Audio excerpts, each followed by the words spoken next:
ang Diyos ay meron pong amazing plan sa buhay natin. Ilan sa inyo dito yung, hindi ko alam ano purpose ko. Maraming sa inyo dito ngayon, di naniniwala. May purpose ba talaga ang Diyos sa buhay ko? Hindi ko nga alam eh.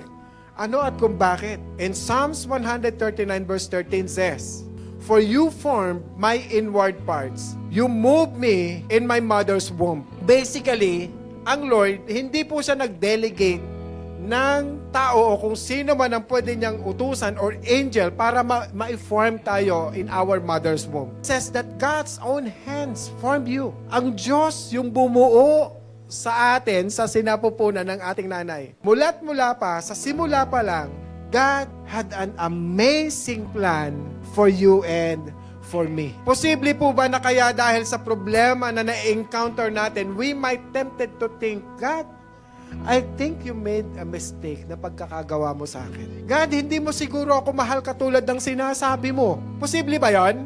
Absolutely yes. But can I tell you today, regardless, ano man ang pinagdadaanan natin mga kapatid, God never make a mistake.